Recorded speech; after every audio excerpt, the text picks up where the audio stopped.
I request Sheikh MP Abdul Wahab Pak to lead us in the invocation, and please remain standing for the singing of the national anthem and the Bangsamoro hymn.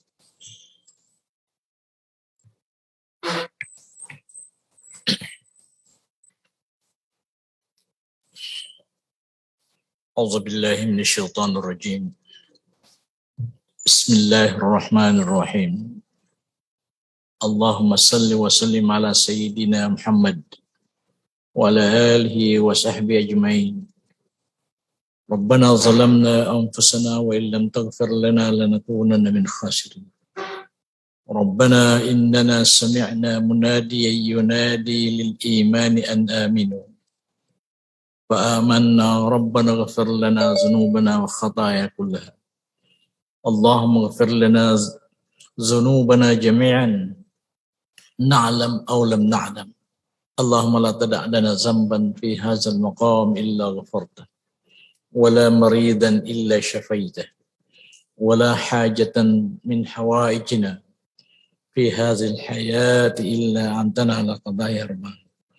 ربنا افرغ علينا صبرا وثبت أقدامنا وانصرنا على القوم الكافرين. وصلى الله وسلم على سيدنا محمد. سبحان ربك رب العزة عما يصفون والسلام على المرسلين. الحمد لله.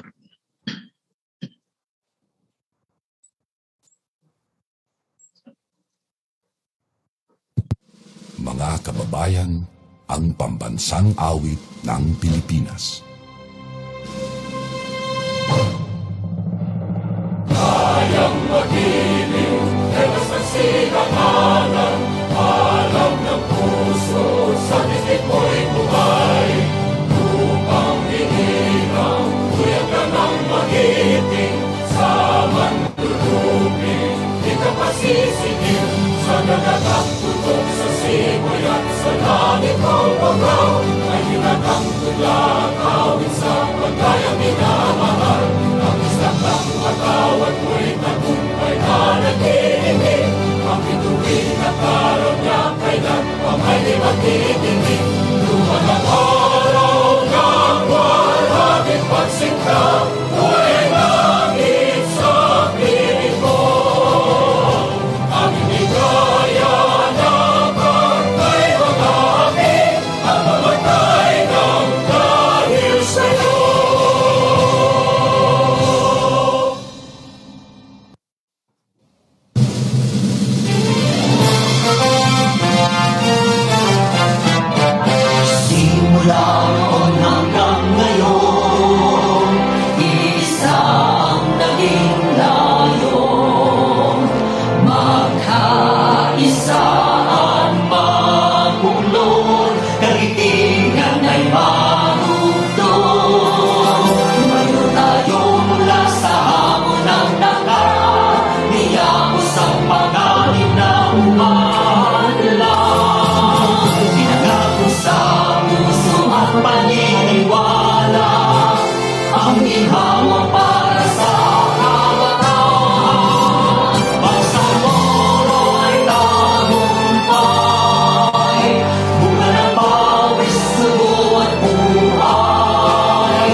Walang pipigil sa damdamin.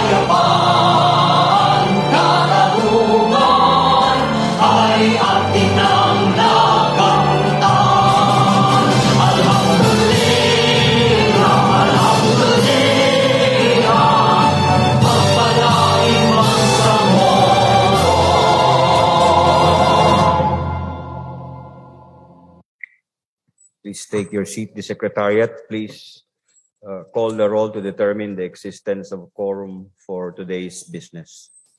The members of the BTA Parliament, the Honorables Abbas Ahmad, Abbas Present. Harun, Present. Abbas Al-Thani, Abbas Basit Sarip, Abu Mujib, Adyong Jahur Rahman Alonto, Ahang Abdullah, Alamia Laisa, Present. Laudin Faiz, Ali Ibrahim, Present. Present. Ali Present. Lana Jr., Ali Edi Mapag, Alil Cesar, Ambolodo Suarto, Ampatuan Baintan, Anayatin Susana, Present. Asmawil Muslima, Malindong Ali Pangalian, Para Hamid Aminuddin, Present. Basman Anna Tarhata, Burahan Abraham, Kandaw Bay Maleha, Present po. Dandamon Latif Maysara, Present po. Present. Yamla Musa, Present. Patuan Saprula, Ibrahim Ahod, Ismail Haji Abdulaziz, Present. Gayak Abdullah, Gere Edward, Present. Hasim Abdullah, Present. Hasan Atimid, Present. Iqbal Muager, Present. Ismail Rasul, Najuri Raisa, Jakilan Muslimin, Present. Dikiri Al-Bakil, Present. Karon Bainon, Present. Pidasan Mussolini, Present. Loong Don Mustafa, Present. Lorena Jose Ribadi, Makako Abdurao, Makapaarap Abdullah, Present. Makaraya Jamel, Present. Makasalong Marjani, Manguda Dato Dato Kadafe, Present. Mantawil Malik, Mastura Dato Takaw, Mastura City Sahara, Mawali Lamil Bahar, Midtimbang Dato Midpantaw, Mitmog Rasul, Mujahid Abdul Muhmin, Present. Munoz Hussein, Oranon Suaib, Pakasa Mabayda, Present. Pak Abdul Wahab, Pangandaman Nabila Margarita, Present. Ramos Jamila, Rimbang Sultan Edrisa Nasir, Dakar Madayaw, Present. Present. Alendab Said, Present. Salih Al Said, Saliga Romeo, Present. Salik Ali, Sangki Ali, Sani Punduma, Present. Zatal Al Sad, Sema Omar Yasser, Sema Romeo, Sheikh Said, Silongan Aida,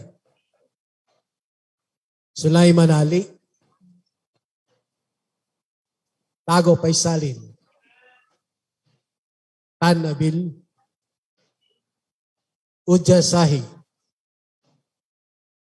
Ulama Melanio. Present. Usman Asfar. Jacob Muhammad. UAK Narciso. Present.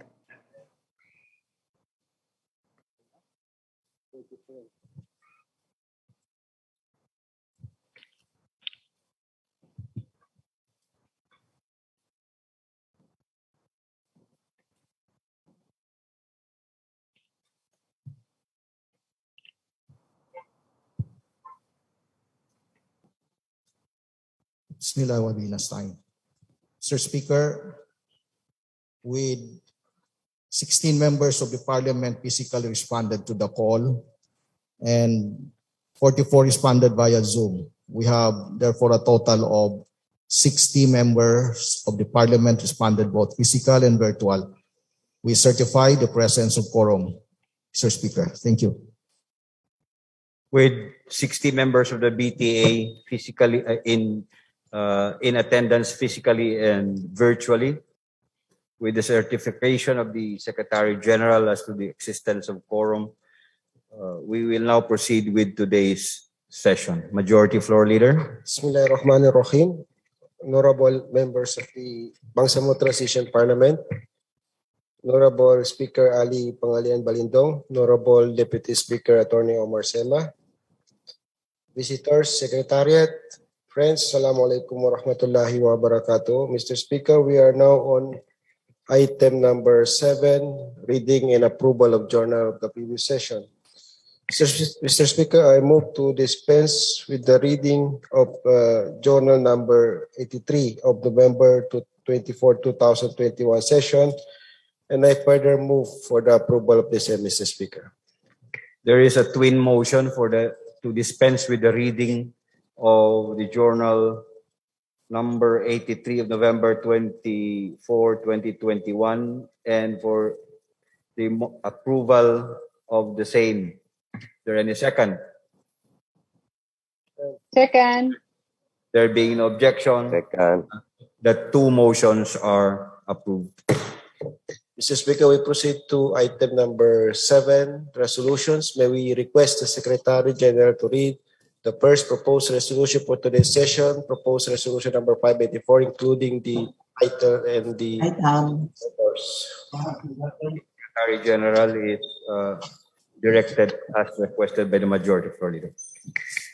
Mr. Speaker, on proposed resolution number 584, entitled Resolution Urging the Government of the Day through the Ministry of Finance, Budget and Management to establish the Islamic Producers Fund for Farmers and Fish Folk and appropriating funds therefore. Authored by the Honorable Members of the Parliament, Baintan A. Ampatuan and Amil Bahar S. Mawalil, co-authored by the Honorable Members of the Parliament, Liza M. Alamia, Rasul Y. Mitmog Jr., Suharto M. Ambuludto, Don Mustafa A. Luong, and Rasul E. Ismail. Mr. Speaker. Mr. Speaker, I move to refer this to the Committee on Finance, Budget and Management. There is a motion to refer proposed resolution number 584 to the Committee on Finance, Budget and Management. Is there any second? And including Second. the Committee on Agriculture, Fishery and Agrarian Reform, Mr. Speaker. Yes, there is a motion to refer proposed resolution number 584 to the Committees on Finance, Budget and Management, and Agriculture, Fisheries and Agrarian Reform. Is there any second? Second. Second. There being no objection, said motion is hereby approved. Mr. Speaker, may we request the Secretary General to read the next proposed resolution. The Secretary General is directed to read the title of the next proposed resolution, including the name of the authors and co-authors. Mr. Speaker, proposed resolution number 585 is entitled A Resolution Urging the Government of the Day through the Ministry of Finance, Budget and Management to establish the Islamic Recovery Fund for micro, small and medium enterprises and appropriating funds therefore. Authored by the Honorable Members of the Parliament, Baintan A. Ampatuan and Amil Bahar S. Mawalil. Co-authored by the Honorable Members of the Parliament, Liza M. Alamia, Rasul Y. Mitmog Jr., Suharto M. Ambuludto, Don Mustafa A. Luong, and Rasul Ismail, Mr. Speaker. Mr. Speaker, I move to refer this to the Committee on Finance, Budget and Management and the Committee on Investment, Trade and Tourism. There's a motion to refer proposed resolution number 585 to the Committee on Finance, Budget and Management and to the Committee on Trade, Investment and Tourism. In the second, Second. there being no objection, proposed resolution number 585 is referred to the said committees. Mr. Speaker, may we request the Secretary General to read the next proposed resolution?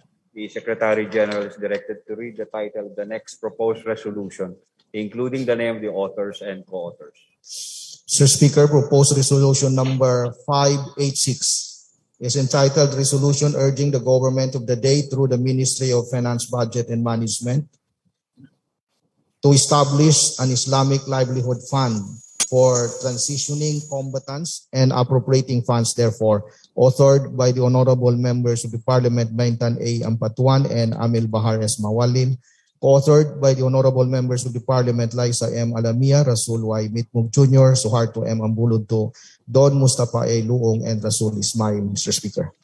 Mr. Speaker, I move to refer this to the Committee on Finance, Budget and Management. There's a motion to refer resolution number 586 to the Committee on Finance, Budget and Management. So in the second, the same is hereby referred to the said committee. Mr. Speaker, may we request the Secretary General to read the next proposed resolution? The Secretary General is directed to read the title of the next proposed resolution, including the name of the authors and co-authors. Mr. Speaker, on proposed resolution number 605 is entitled Resolution Commending and Congratulating Hamid Simpal Salik for placing 9th in the 2021 licensure examinations for teachers and for bringing honor and prestige to the Bangsamoro people. Authored by the Honorable Members of the Parliament, Baida Sipakasam, Zayo Rahman Alonto Adjong, Ana Tarhata S. Basman, and Raisa F. Jajuri, Mr. Speaker. Mr. Speaker, I move to treat this as simple resolution be transferred for the business of the day. There's a motion to treat proposed resolution number 605 as simple resolution and transferred to the business for the day. And second, hearing no objection, the same is hereby referred to the business for the day. Mr. Speaker, may we request the Secretary to read the next proposed resolution? The Secretary General is directed to read the title of the next proposed resolution, including the name of the authors and co-authors. Yes, Mr. Speaker. Proposed resolution number 611 entitled Resolution Recognizing Masiding Alangadi Alonto Sr. as a hero of the Bangsamoro people in the struggle against the martial law dictatorship of the Marcos regime. Authored by the Honorable Members of the Parliament, Rasul Y. Mitmog Jr. and Zayo Rahman Alonto Adjong. Co-authored by the Honorable Members of the Parliament, Liza M. Alamia, Suharto M. Ambuludto, Baintan A. Ampatuan, Don Mustafa A. Luong, Rasul Ismail, and Amil Bahar S. Mawalil. Mr. Speaker. Mr. Speaker, I move to refer this to the Committee on Rules. There's a motion to refer proposed resolution number 611 to the Committee on Rules. So in the second, hearing no objection, the same is referred to the Committee on Rules. Mr. Speaker, we request the Secretary to read the next proposed resolution. The Secretary General is directed to read the title of the next proposed resolution, including the name. On her. There's a motion to treat this simple resolution. This is a simple resolution. Sorry, Mr. Speaker. I move to treat this as a simple resolution be transferred for the business of the day, Mr. Speaker. For a while. 1 minute suspension. Hindi kung ito sa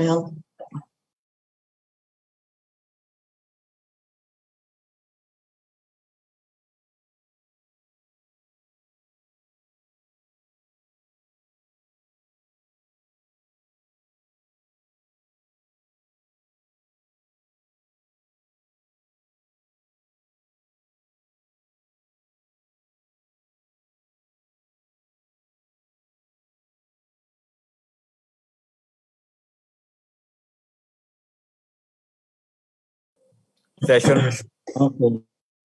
What is the motion of majority? Mr. Speaker, I reinstate my motion, the first motion. I move to the second motion, Mr. Speaker. I move to treat this as simple resolution. There's a motion. There's a motion to treat proposed resolution number 624 as a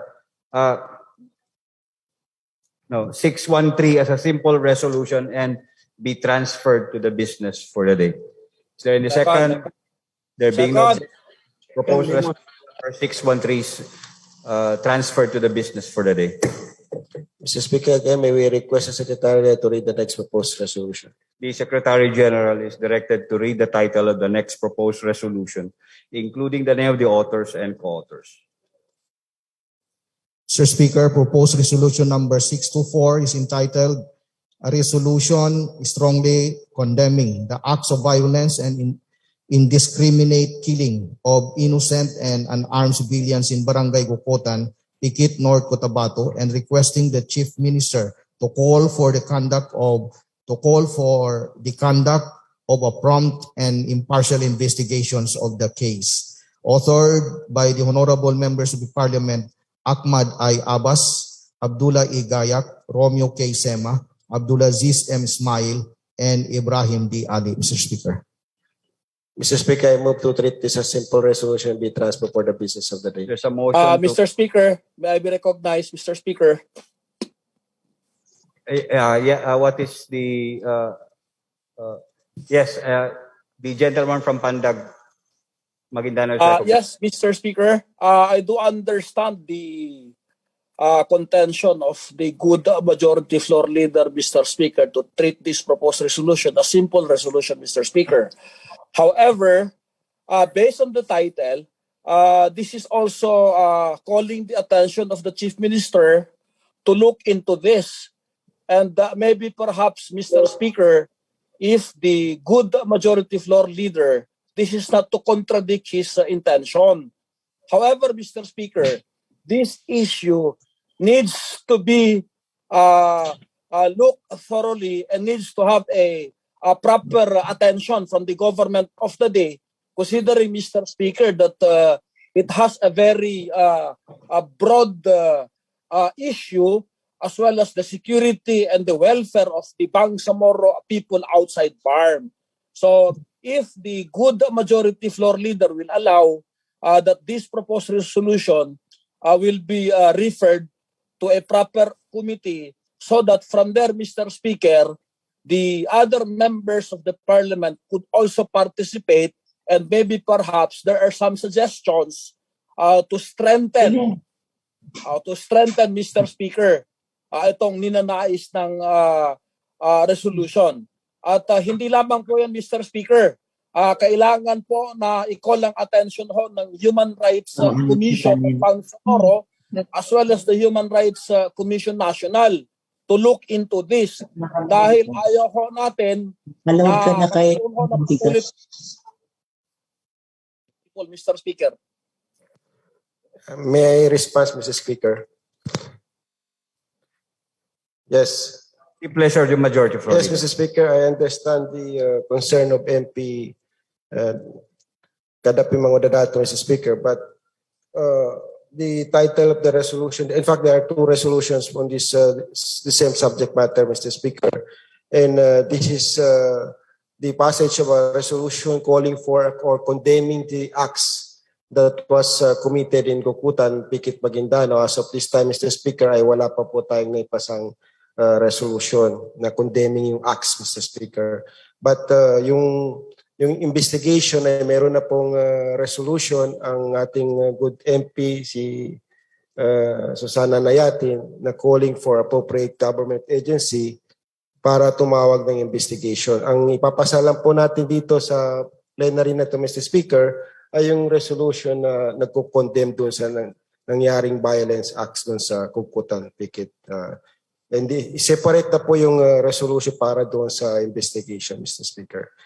So, yes. Expression of sympathy, expression of condolences, kahit man lang doon sa mga biktima ng insidenteng ito, Mr. Speaker. Yun lang po ang intention ng resolution ito, Mr. Speaker. Yes, anyway, MP Mangodadato, this will be subject to the plenary powers of the Parliament to make it conform to the rules of the Parliament on the subject matters of resolution. We can remove all other matters that does not conform to the idea of condemning the incident in Guputan. So what is your motion, MP? Yes, Mr. Speaker, I move to treat this as simple resolution and be transferred for the business of the There's a motion to treat proposed resolution number 624 as a simple resolution and be transferred to the business for the day. Second. Has been seconded with third section. Proposed resolution number 624 is transferred to the business for the day. Yes, Mr. Speaker, may we again request the Secretary General to read the next proposed resolution. The Secretary General is directed to read the title of the next proposed resolution, including the name of the authors and co-authors. Sir Speaker, proposed resolution number 629 is entitled Resolution Condemning the Death of 6 Innocent Moro Civilians in Guputan Village, Pikit, North Cotabato, calling a thorough and independent investigation into the incident and expressing profound condolences and sympathy to the victims' bereaved families. Authored by the Honorable Members of the Parliament, Aida M. Silungan, Abdurrahuf A. Makakwa, and Muhagir M. Iqbal. Co-authored by the Honorable Members of the Parliament, Ibrahim D. Ali, Ahmad I. Abbas, Suwaib L. Uranon, Harun M. Abbas, Ubaida C. Pakasam, Mujib C. Abu, Abdul Wahab M. Pak, Lanang T. Ali Jr., Said Z. Salindab, Bay Maleha B. Kandaw, Narciso C. U. A.K., Abdullah Igayak, Edward U. Guerra, Abdullah B. Hashim, Hussein Pimonius, Lipantaw M. Timbang, Cesar H. Alil, Faiz S. Alauddin, Raisa H. Jajuri, Safrula M. Dipatuan, Marjani S. Makasalong, Haji Abdulaziz M. Ismail, Muslima A. Asmawil, Ali O. Salik, Basit S. Abbas, Ali B. Sulaiman, Abdullah G. Makapaar, and Bayman G. Caron, Mr. Speaker. Mr. Speaker, again, I move to treat this as simple resolution be transferred for the business of the day. There's a motion to treat proposed resolution number 629 as a simple resolution to be transferred to the business for the day. Second. Second. There being no objection, the same is transferred to the business for the day. Mr. Speaker, we are now on item number 8, first stage of bill. May we request the Secretary to read the first bill for today's session. The Secretary General is directed to read the title of the proposed Parliament Bill number 161, including the name of the authors and co-authors.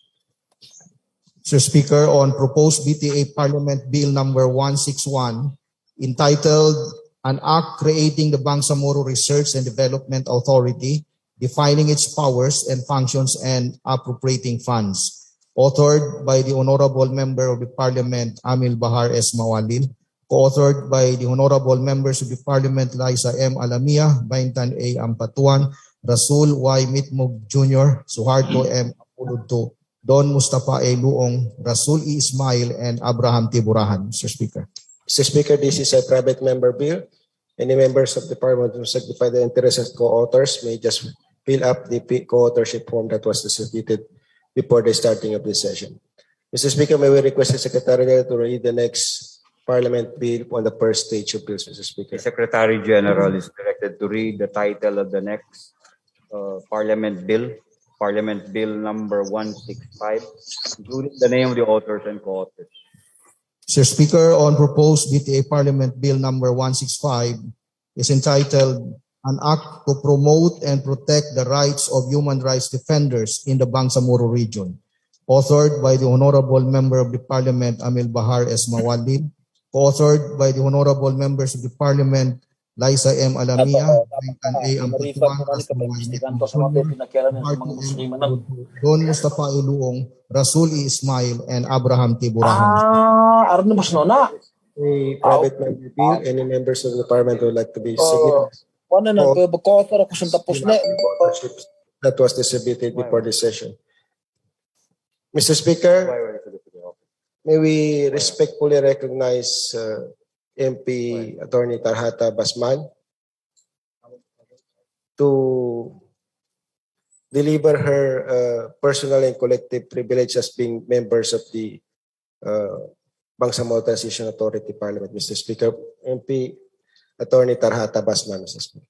Yes, that is a privilege speech. No, personal and collective. What is the subject matter of the personal and collective privilege of? Nothing that is pending in the bills of this Parliament. Nothing related to Yes, the pending Mr. bill. Speaker. Yes, Mr. Speaker. You may now proceed. The lady from Lanao del Sur is recognized. Thank you, Mr. Speaker. A'udhu billahi minash shaitanir rajim. Bismillahirrahmanirrahim. Alhamdulillah wa salatu wa salamu ala Rasulullah. Rabbi shrah li sadri wa yassir li amri wa hlul 'uqdatam min lisani yafqahu qawli. Amma ba'd. Assalamu alaikum wa rahmatullahi wa barakatuh.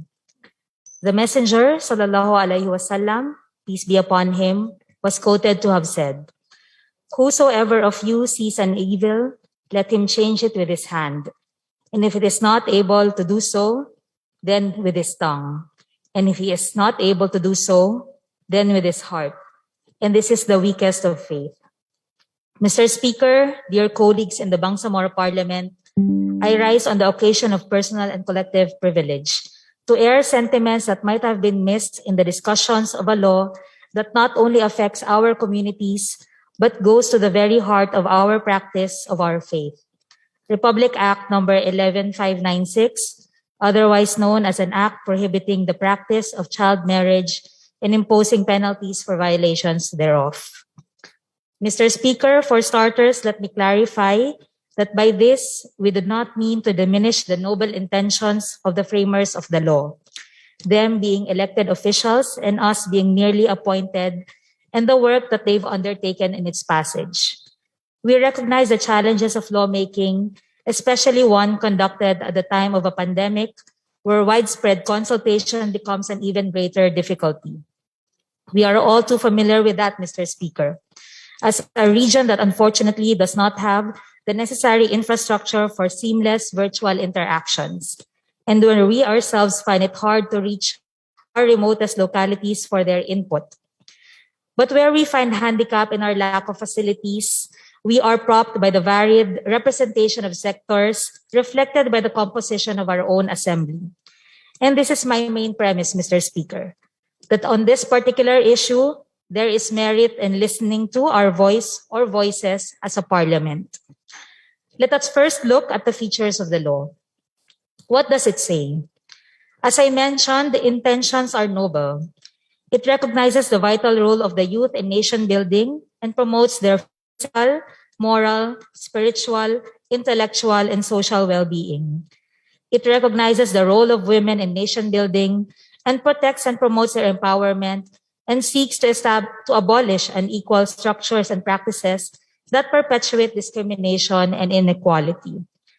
And thus, it aims to put an end to traditional and cultural practices and structures that perpetuate discrimination, abuse, and exploitation of children, which includes, according to the law, the practice of child marriage.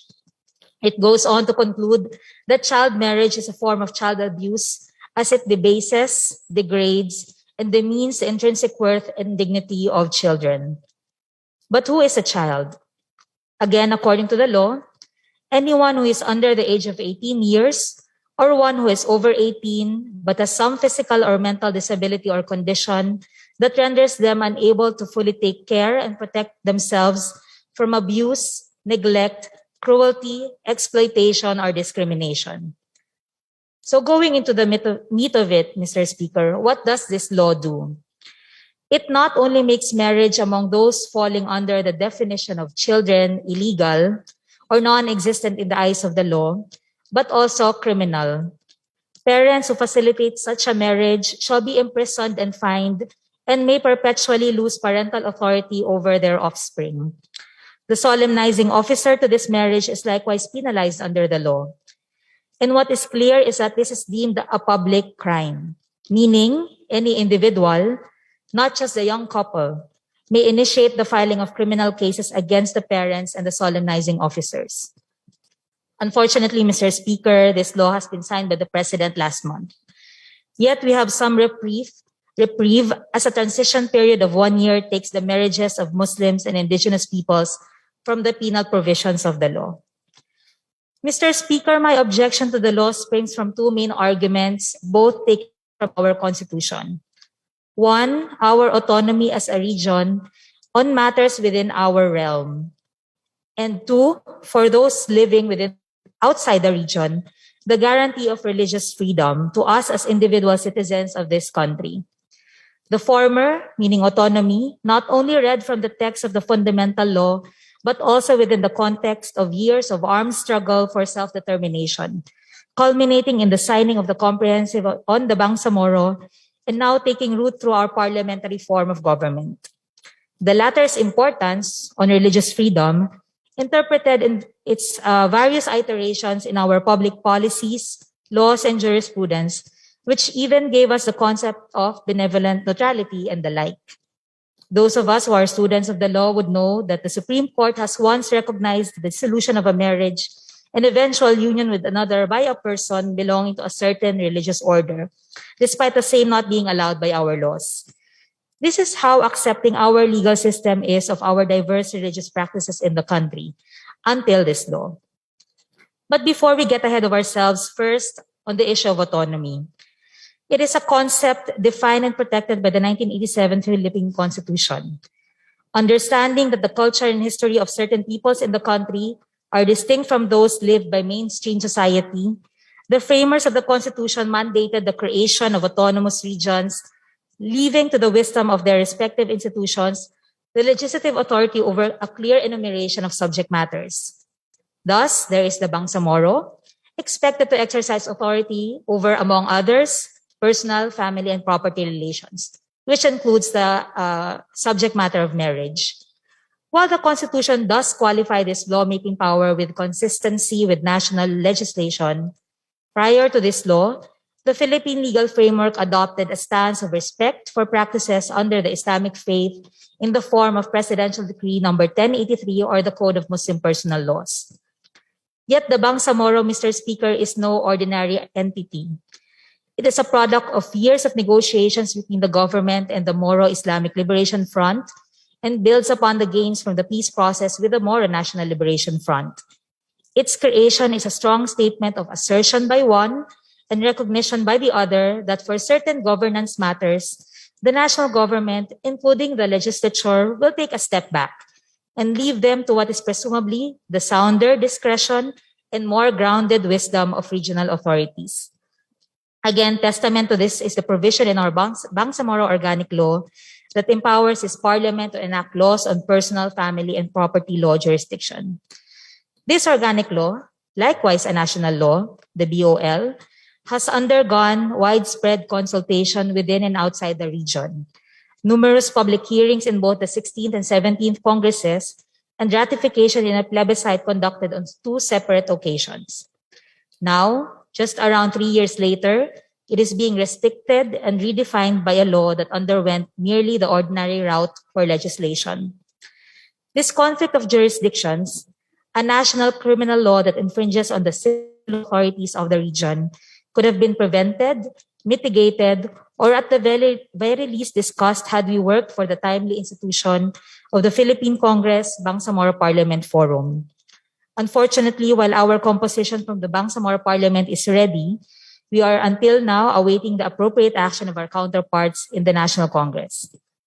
This law against child marriages is a clear example of how things can go because of the absence of this critical platform for engagement. And second, on religious freedom. The argument that applies to all Filipino Muslims, both within and outside the Bangsamoro.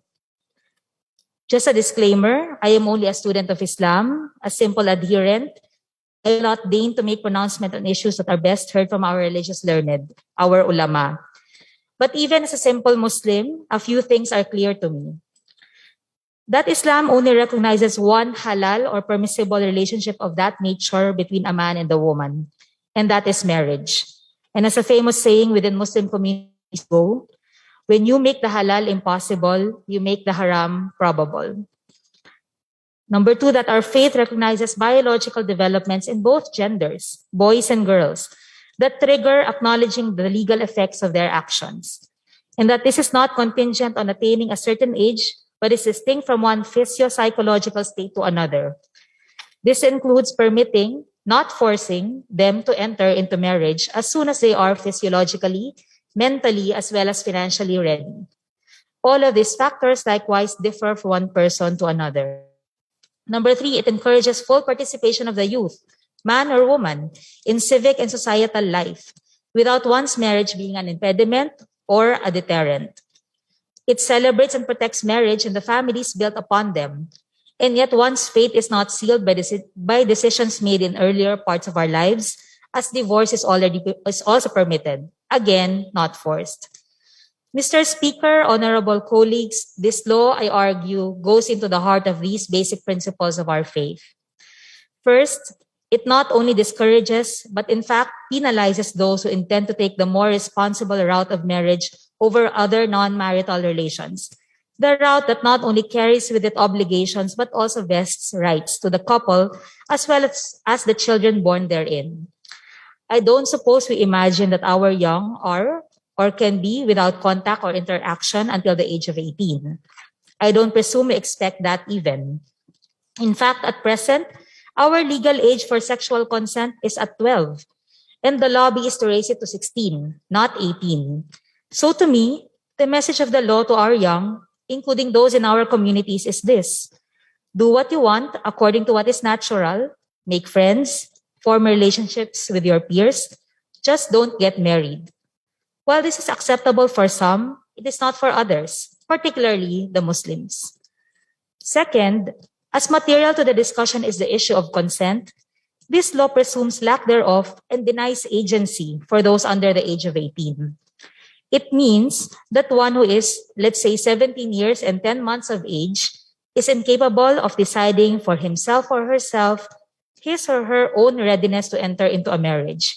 Yet in 2 months, he or she will be. I think we can all agree that the number we've set for the age of majority is a placeholder or a substitute for determining maturity. However, do we really in our legal system hold our young incapable of acting with legal consequence before reaching 18 and therefore only blame the parents for any act done during this time?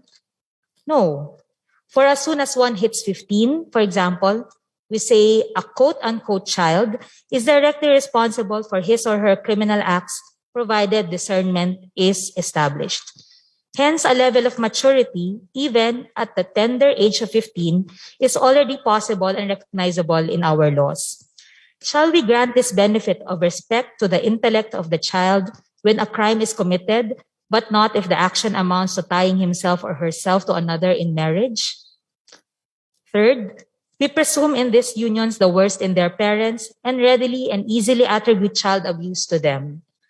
We are not saying that parents who force their children to get married do not exist. What we are conveying is that this is not always the case. But by this law, we made a blanket imputation of ill will upon the parents of the marrying party. Not only that, this being a public crime, even if the marrying parties do not complain, anyone can get the parents jailed. As I said in the beginning, our laws in the Philippines are so protective of families that our Constitution recognizes the sanctity of family life and guarantees the protection and strengthening of the family as a basic autonomous social institution. Our courts even uphold marital, parental, and filial privilege, where the husband and the wife, or any parent, grandparent and up, child, grandchild and down, are restricted in testifying against each other. Yet this law has given license for the prosecution of the parents of who could very well be a consenting couple upon complaint of any third party, and has allowed them to compel the children to testify against their parents. Are we this dismissive of the value and protection of Filipino families, Filipino Muslim and IP families? And finally, what happens to the children born within that wedlock? While they would normally be protected and have rights as legitimate children under Islamic laws, as well as prior Philippine laws, this new law will consider them illegitimate. Mr. Speaker, I can go on and on. These are only some of the worrying ideas that play in my mind. I am sure there are many more. And I only raise these points as I feel we have not discussed this and many others sufficiently prior to the passage of the law. I remember we made the same statement regarding another controversial national law where we felt that we as Muslims who are or would be directly impacted by the law could have been consulted further and deeper. We are back to that sentiment once again, Mr. Speaker. We are the ones, together with our brothers and sisters in the indigenous cultural communities, whose distinct personal and family life, once recognized by our legal system, will be affected. By law, there is only the family code for all Filipinos and the Code of Muslim Personal Laws for those who marry under Islamic rites, and Administrative Order Number 3, Series of 2004 for the civil registration of indigenous peoples. Technically, we are the only ones affected by this new law when it comes to legal rights. To be honest, Mr. Speaker, I offer no solution to the predicament we find ourselves in. The law has been signed and will take or might have already taken effect after publication. This is even more complicated as we can only speak of, but not act for, our fellow Muslims and IPs from outside the region. I'm sure there are many things that can be done to rectify the situation. However, I leave that to the legal luminaries and legislative lobby in the National Congress. My intention is only this, Mr. Speaker, dear colleagues, to call on our lawmakers in the august halls of the upper and lower houses to kindly not forget that, yes, there might be wisdom in raising the age of marriage. And I say might, maybe, because factors other than the earliness of the marriage could be contributing to the stunted development of our young couple, like socioeconomic opportunities, access to places of work or learning that are more family-friendly, and many others that could spell the difference if we implement them, and all without necessarily contravening the teachings of Islam. But I believe that conversations about this should happen here, amongst us and by us who are closer to the realities and nuances on the ground. We are one with the honorable intention of the law. We are one with the honorable intention of the law to protect our youth and work towards their best interest. Who would oppose that? A successful Bangsamoro is only possible if its citizens are not hampered in their development. But allow us to make that decision. You have recognized our enhanced autonomy 3 years ago. We've just celebrated our 3rd anniversary last week. I pray that this trust that we will do right by our people and that we are capable of deciding for our communities is not taken away from us. And for those who are outside of the region, that the recognition of our belief system, our way of life, is not vilified and nullified by advocates and the law and policymakers to whom we look for the protection of our freedoms. As citizens of this country, as peoples of different faiths, and as fellow members of the larger and diverse Philippine society. Thank you very much. Majority Floor Leader. Yes, on the same privilege, Mr. Speaker. May we respectfully recognize first MP Tago? The Deputy Majority Floor Leader is recognized. Are we allowed, Mr. Speaker, to ask some clarificatory questions to the one who rendered the privileged speech, Mr. Speaker? Are we allowed, Mr. Speaker? If we are allowed, Mr. Speaker. I think I will allow you 1 or 2 questions. Yes. Many questions. Yeah. And also, of course, it will depend on the yes, if she accepts. Our colleague, if she accepts. Gladly, Mr. Speaker. Thank you very much, Mr. Speaker. MP Tago, can we just limit it to 1, 2, or 3 questions? Yes, but I will deliver my long speech before I make a question. Yes, okay. Anyway, Mr. Speaker, first of all, Mr. Speaker, I am supporting on the speech made a while ago, Mr. Speaker, by MP Anatara Tabasman. Ang sabi nga nila sa Tagalog, maski man daw nahuli yung ating action, ay pwede pa rin makahabol. So itong speech nito ay pwede pa rin mahabol ang batas. Now, my question, Mr. Speaker, to my fellow MP, Tabasman, Mr. Speaker, is the law that she is mentioning is applicable to the Muslims in the country? Yes, Mr. Speaker. In fact, it's very explicit in the law that we have just been given a period of 1 year before which the law will apply to us Muslims and indigenous peoples. And this being a national law, I don't think we have called out an exemption, a national criminal law. I don't think they have called out an exemption for the Bangsamoro. I ask that, Mr. Speaker, if it is applicable to the Muslims in the country, because that is a very dangerous law, Mr. Speaker, because that law violates the culture of the Muslims in the Philippines, and it violates the religion of the Muslims in the entire in the world, Mr. Speaker, because Mr. Speaker, in the Civil Service Code and in the Family Code, it recognizes the rights of the Muslims regarding marriage. As a matter of fact, in the bigamous marriage or contracting subsequent marriage, it recognizes the right of the Muslims to contract subsequent marriage provided there are conditions are being met. How much more for the child marriage? Because I understand, Mr. Speaker, child marriage is being practiced by the Muslims and even our Prophet Muhammad sallallahu alaihi wasallam. That's why in our PD 23, it was stated there that the marrying age for woman is when she reaches poverty age. The poverty age, I think, Mr. Speaker, the interpretation of several scholars, poverty age is 12 years old.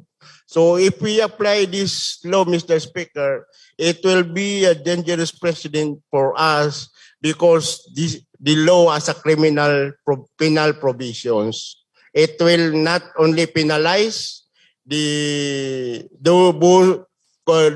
contract the marriage, but those who facilitated the marriage.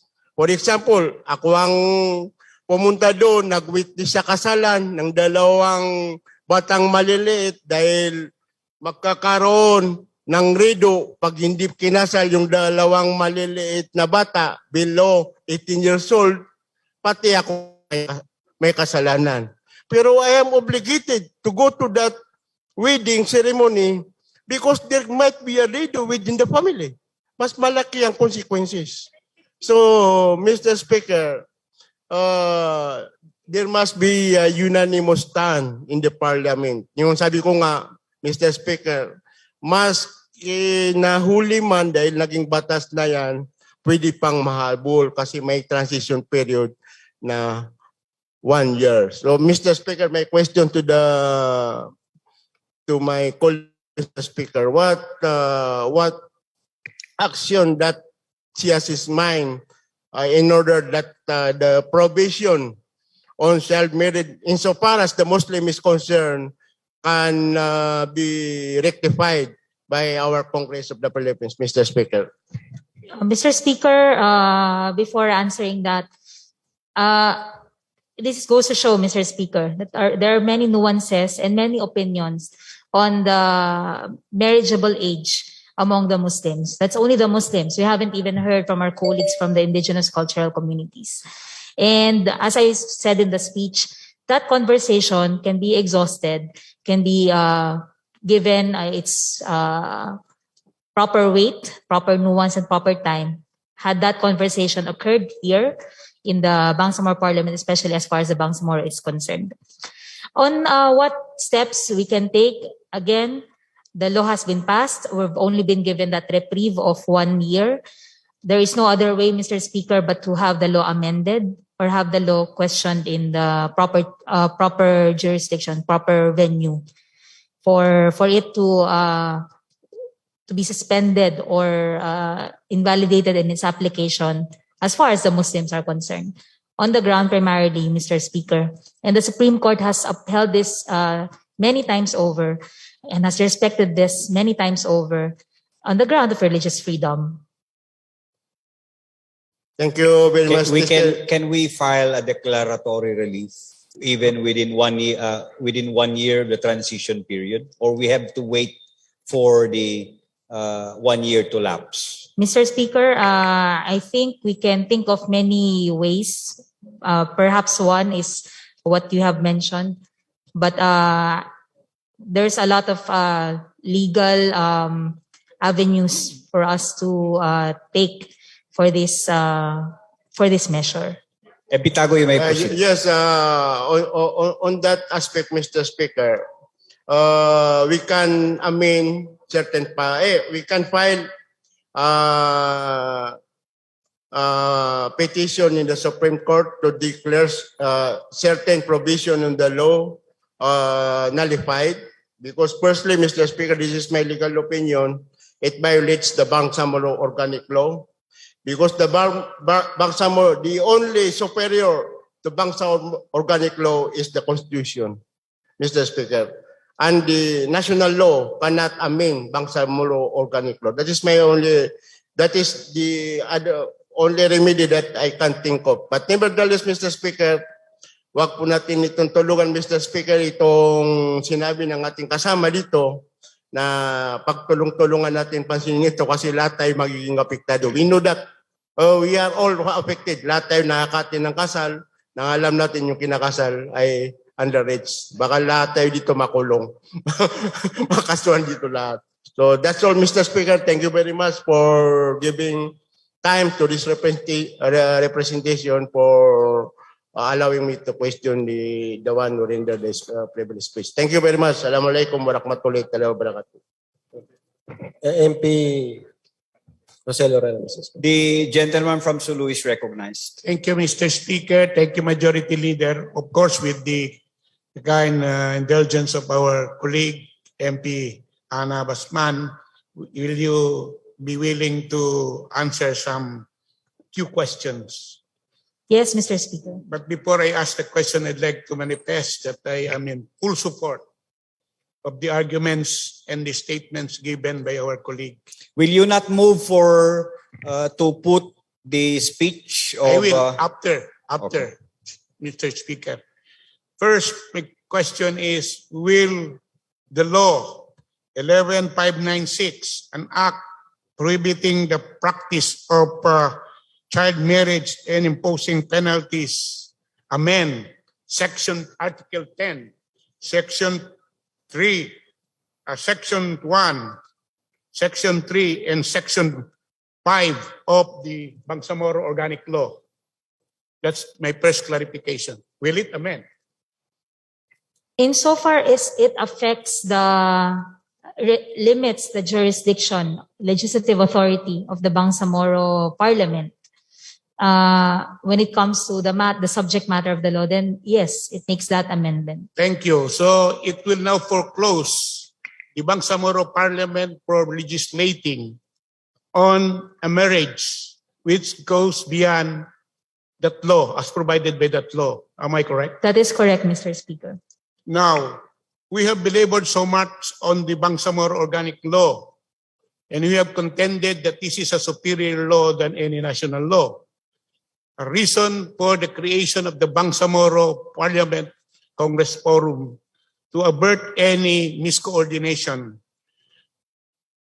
Will it not violate the intent of the peace agreement found both in the 1996 final peace agreement, CAB and the PAB, the very essence of parliamentary jurisdiction is foreclosed? That is exactly my point, Mr. Speaker, and it sets a bad precedent. As I said, only 3 years after, we have already chipped at a jurisdiction close and very personal to the hearts of the Bangsamoro and the indigenous peoples residing herein. What is to prevent then future Congresses from doing the same on other matters if we are to let something like this pass? It is, I believe, as well, circumvention of that supposedly delineation granted by no less than the Constitution, because what was passed is a criminal law. So it did not directly enforce an age of marriage for those residing in the Bangsamoro, but it foreclosed, as mentioned by our colleague, any contrary legislation, because they have already decided that this is criminal as far as the national legislature is concerned. Thank you. Moving forward, perhaps to test the hierarchy of the laws, would it not be appropriate for this parliament to pass a code on Muslim personal and family law because we are authorized under Article 10 to do so, which may run in conflict to the provision of 11596, so that we will be able to test the strength of our autonomy.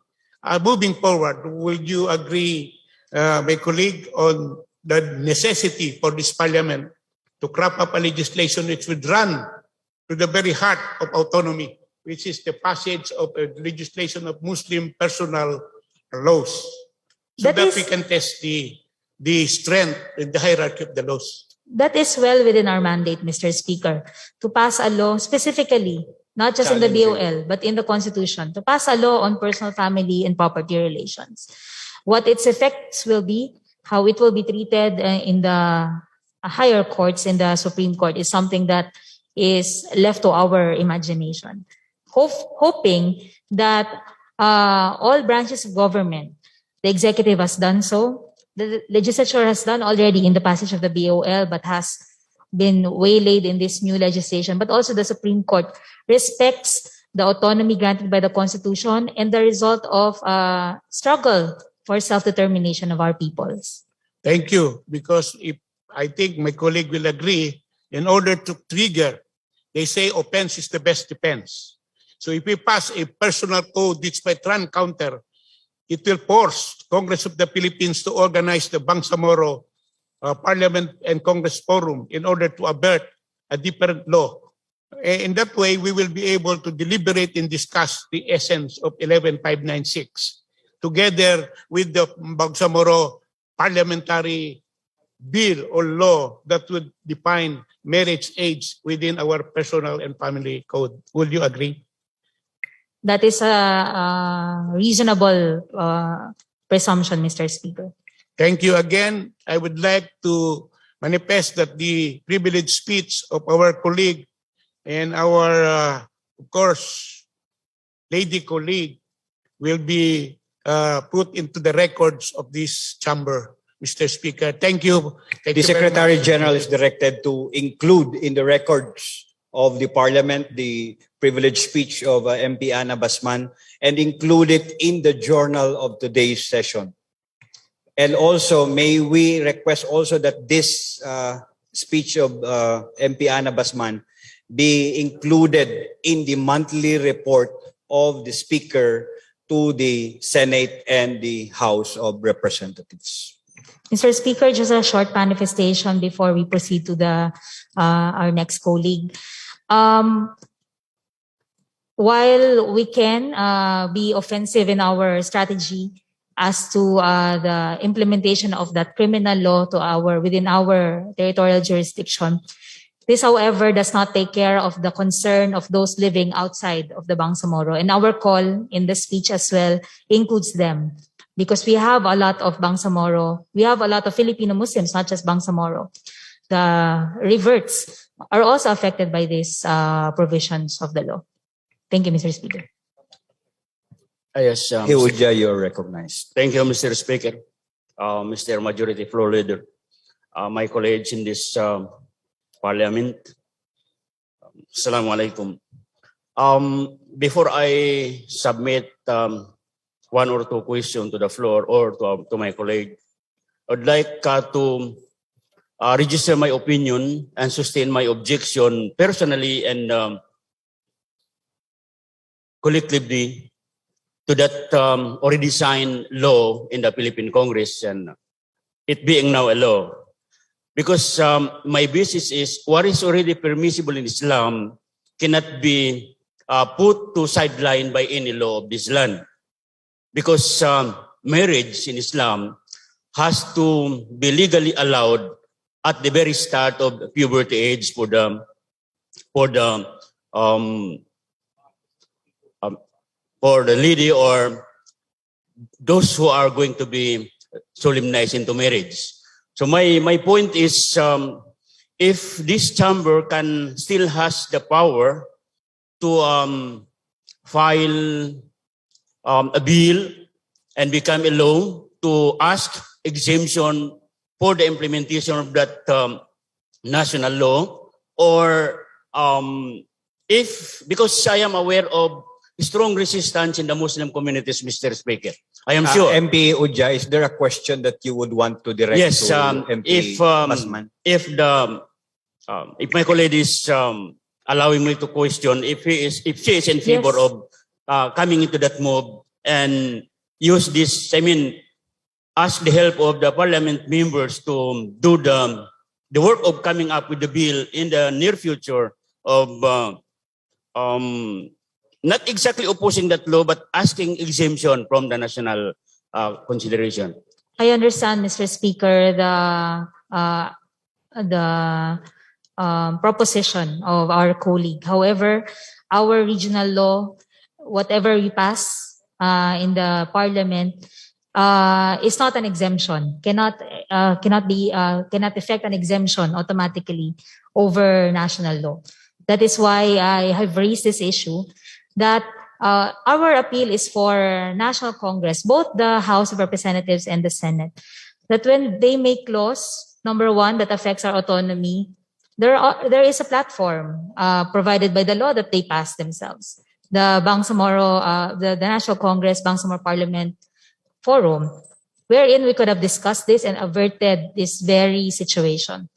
And also that when they pass law, they think about the diversity, the religious diversity of the country.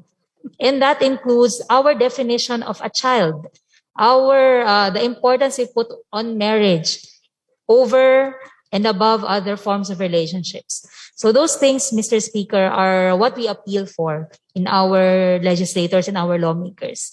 That these things be considered. I know that there has been a consultation. Some have gone to Metro Manila for the lobby. Some have joined perhaps their Zoom public hearings. I am not personally aware of that. However, we are in the middle of a pandemic. We are located in a region that finds it difficult to participate when conversations happen online. So we are at a great disadvantage when this law was being deliberated.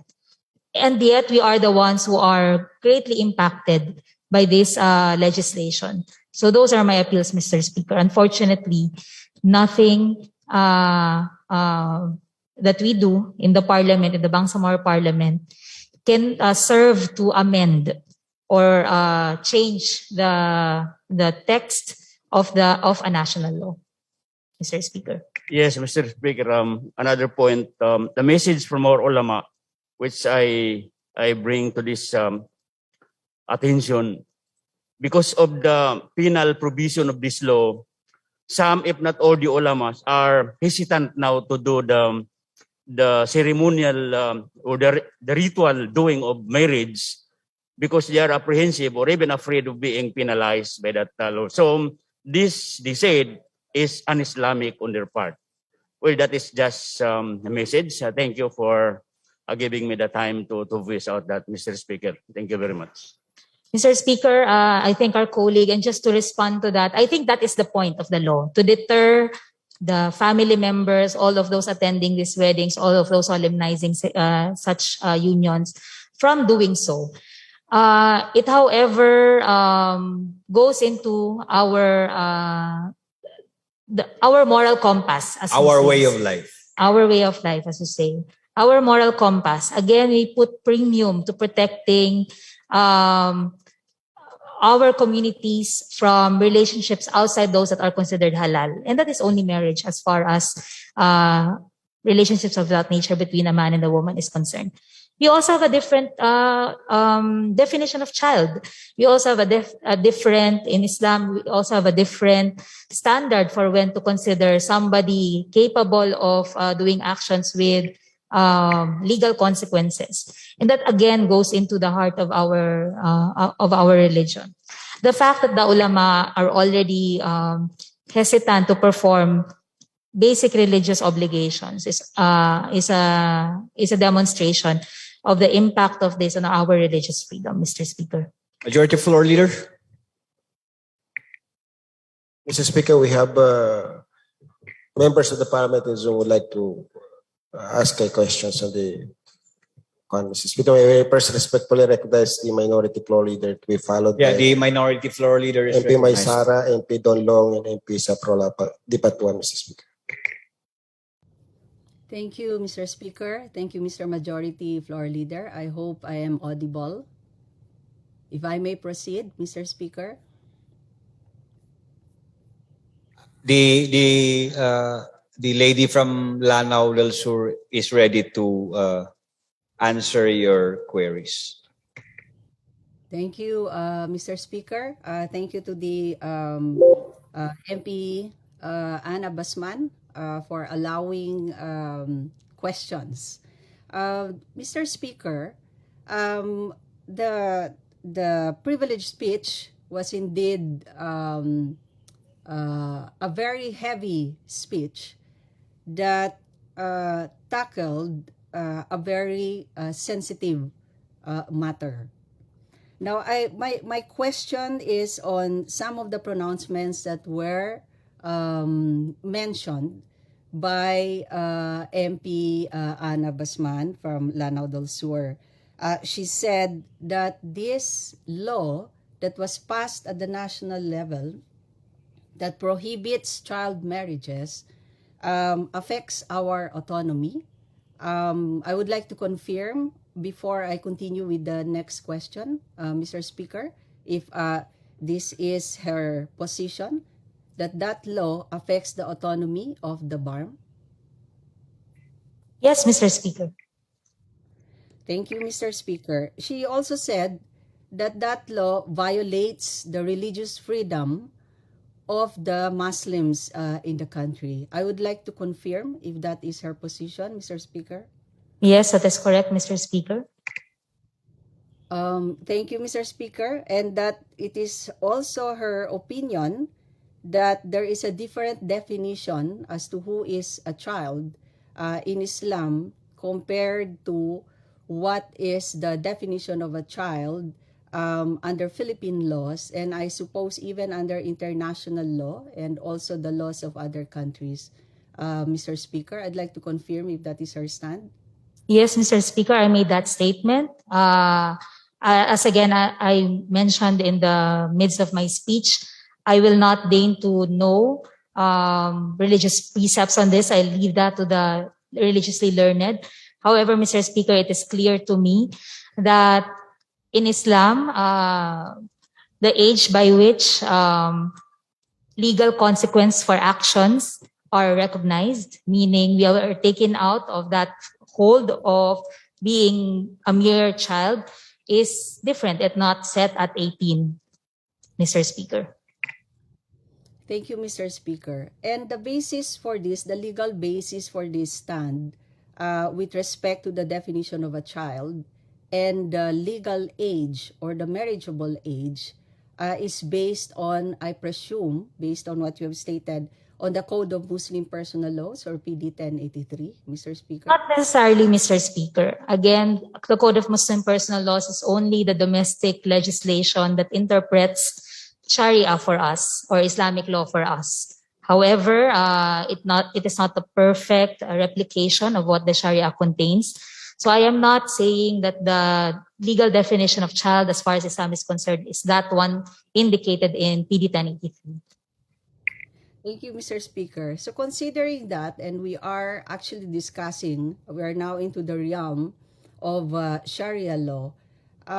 So there is what the proponent is saying, what the sponsor is saying, is that there is a Sharia definition of what the marriageable age should be.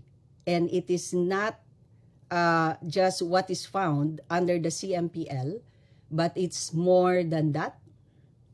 That's correct, Mr. Speaker. Thank you. However, Mr. Speaker, I do not wish to speak on that matter with authority. I do not wish to pretend that I speak on that matter with authority. We might be better off asking the learned. However, it is my understanding that Sharia goes beyond PD 1083, and definitely what Sharia allows as marriageable age goes beyond that provided in PD 1083.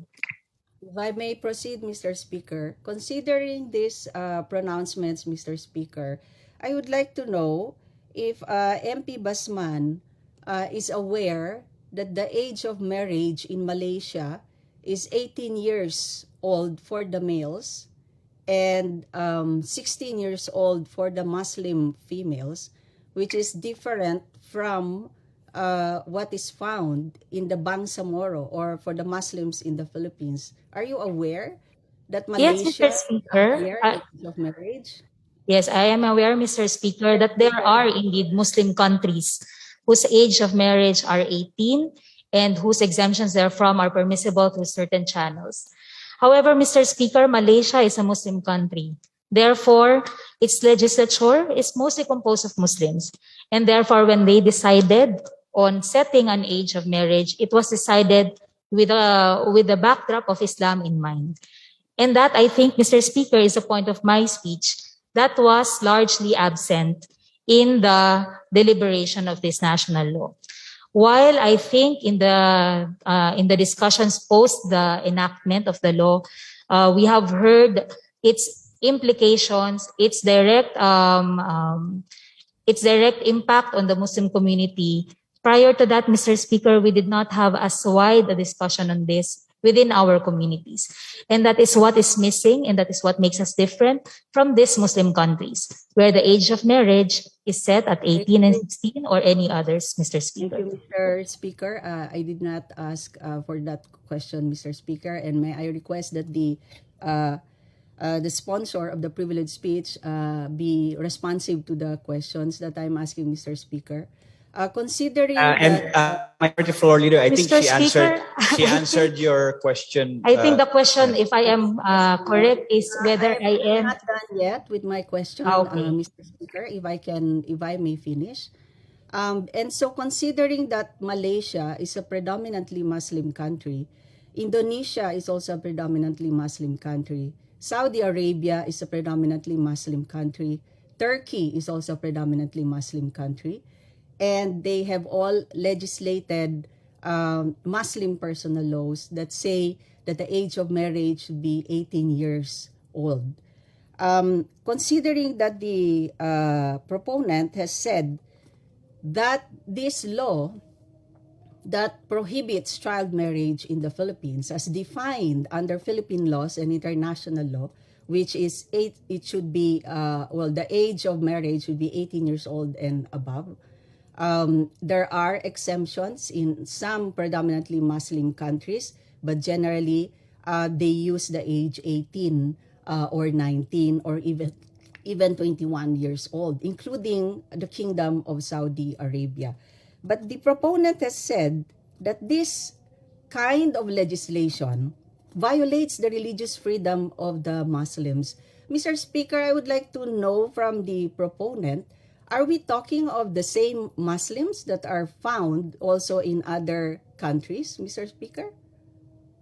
When Mr. this law Speaker? violates the religious freedom of the Muslims? Mr. Speaker, we are talking of Muslims in the Philippines. While we have similarities and commonalities with our brothers and sisters in other Muslim predominant countries, as I said, those are countries where the ones who made the decision to raise the age of majority are themselves Muslims. So they know of what they speak, they speak. Mr. Speaker, again, I said in my Mr. speech, Speaker, considering if I that, may so finish. the proponent is not questioning the Mr. age Speaker, of if I marriage may in finish, Philippines. as I said in my speech, I may cut you both there. I think it's the answer of MP Basman is that the one who determined the age of legal age are all Muslims. That's the gist of his answer. and also, if I may finish, Mr. Speaker, I also said in my statement that it might come to a point where we agree that the age of marriage is 18, and we are not totally excluding that possibility. If there are discussions, however, to be made about this should happen, Mr. Speaker. My point is, it should happen here. The same situation as what happened in this cited predominantly Muslim countries, where the discussion occurred amongst people who will be directly affected by the law. Mr. Speaker, our Congress is our representatives, our legislators there. However, there are certain nuances that cannot be translated by mere representation by 1, 2, even 10 organizations in their halls in the capital. There are things that we cannot fully bring to the attention of the national legislature. That is why, Mr. Speaker, I think the Constitution itself reserved this very subject matter to autonomous regions, including ourselves, the Bangsamoro. However, again, Mr. Speaker, that does not solve the issue of its impact on Muslims, whether Bangsamoro or newly converts to the faith outside of the region, Mr. Speaker. Minority Floor Leader, can you please wind up on your questions, because I have we're... more questions, Mr. Speaker, if I may proceed. This is Yeah, a matter, you may proceed. important matter, Mr. Speaker. Considering that the proponent has clarified that it's not, the reason why she mentioned that this law violates religious freedom is because there was no proper consultation. The age of marriage that's required under this law, which applies to all Filipinos, did not go through the proper channel, and it is not the Muslims themselves who determined that this should be the age of marriage. Am I hearing this right, Mr. Speaker? So the objection is not necessarily on the law prohibiting child marriage, but the objection is because it is not the Muslims themselves who determined what should be prohibited and what should not be prohibited when it comes to child marriage. Mr. Speaker, I would like to be clarified.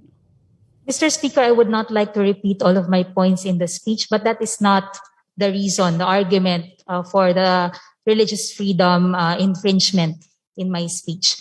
We talked of the issue of morality, the Islam only accepting as halal a halal relationship of that nature between a man and a woman marriage.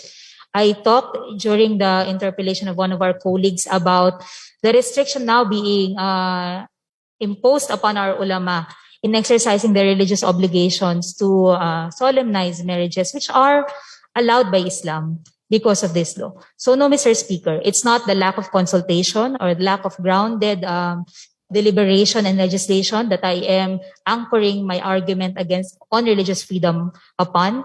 It is more than that, Mr. Speaker. Thank you, Mr. Speaker. So my last question, Mr. Speaker, is on if I would like to know, because it is very clear that what is being taken into consideration here is the right, based on the speech, is the right of the Muslims to practice their religion, our religion, in this country. The right, the freedom to practice our religion, and that includes the practice of child marriage as early as 12 years old or even 9 years old. The moment that a girl reaches puberty and has menstruation, then she can already be married. So the right that is being protected here, based on the speech, is the right of the Muslim Filipinos to practice their religion, including the practice of child marriage. So my last question is then, is the proponent aware that the Regional Bangsamoro Women Commission conducted a study and even published a study last year that says that approximately 88,600 child brides were married off in the BARM in 2021. That's 88,600 children, girl children, according to the BWC, and 33% of them have actually asked help through the BWC's Violence Against Women hotline, who were young wives married before they reached the age of 18. So this is the other side of the coin, Mr. Speaker. Well, we try to protect the right of Muslims to get married at the age of 12. on the other hand, there are girl children, 88,600 of them in 2021, who have suffered, and 33% of them have actually asked for help from the BWC using the hotline on violence against women. And they were below the age of 18. And then the BWC also said that this traditional practice, which is deemed a religious practice by the based on the speech of the speaker, is common among not just the Bangsamoro but also among indigenous communities, but it is compounded with religious, legal, and cultural dimensions with socioeconomic realities that affect girls who marry below 18 years old or as early as 9 years old when they have menstruation, or 12 years old and they start getting pregnant at that age. So I would like to know if the speaker, the proponent of this privileged speech, has come across this study that was conducted by the Bangsamoro, our own regional Bangsamoro Women Commission, which discusses the other side of the coin. What is the impact of child marriage on girls below 18 years old? Is the proponent aware of this study? Mr. Speaker, I thank the good minority leader for bringing that up and bringing the facts and figures to our attention.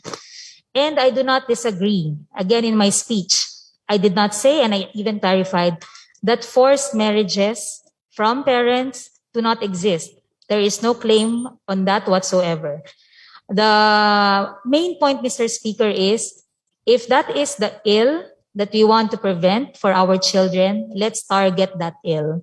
Let's not make a blanket pronouncement that any marriage between, my example, 17 years old and 10 months, or even 17 years old, to another 17-year-old person is going to be any different had they married 2 months after.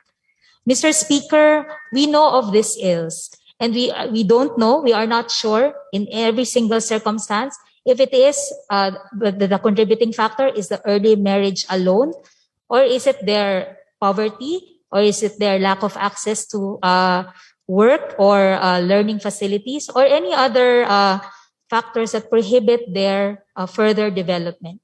Mr. Speaker, that is my point. That had we discussed this matter here in the Bangsamoro or even in the National Congress, but a wider interaction on this matter, we could have targeted that particular social ill in our legislation. We could have, there could have been many ways to skin a cat. But what we have chosen is to make everything illegal, to make people criminal when they do things that are within their customs and within their religion. Mr. Speaker, I don't think Islam allows these scenarios to fester in our communities. I am sure our ulama will agree with me lacking the necessary knowledge on this matter, that what Islam wants for its communities is its further development. We just have distinct definitions of what those entail. For Islam, it includes religiously defined morality, Mr. Speaker. Minority Floor Leader, can you please make a motion to require the Bangsamoro Women Commission to submit to the Parliament a copy of that report you have cited? Yes, Mr. Speaker. I'd like to move that the Bangsamoro Women Commission of the BARM submit officially a copy of the study that they have conducted with respect to child marriages. Thank you, Mr. Speaker. And as a final note, Mr. Speaker, I think the proponent is very much aware about child marriages and the pitfalls of child marriages, not just in this country, but also in other parts of the world. In fact, the CEDAW committee has issued several times, not just in the concluding comments of each country, but also in their, based on the conventions that were approved and signed by the member states of the United Nations that aim to protect girls and the rights of girls. And in fact, this is found under Article 9 of the Bangsamoro Organic Law, which says that the Bangsamoro government shall respect, protect, and promote the rights of children, especially orphans of tender age. They shall be protected from exploitation, abuse, or discrimination. And so Bangsamoro policies and programs shall take into utmost consideration the best interests of children and promote and protect their rights, including their survival and development. This is found in our very own Bangsamoro Organic Law, Mr. Speaker. And so my plea and or appeal to the proponent who has used her platform now to reject or go against a national law that was passed, and based on the interpellations earlier, is proposing to take actions. I actually agree with the actions that you intend to take so that we can settle this once and for all. But as members of parliament and policymakers in the autonomous region, I think it behooves us to look into this matter at all sides of the coin and not just at one side. We have to balance this.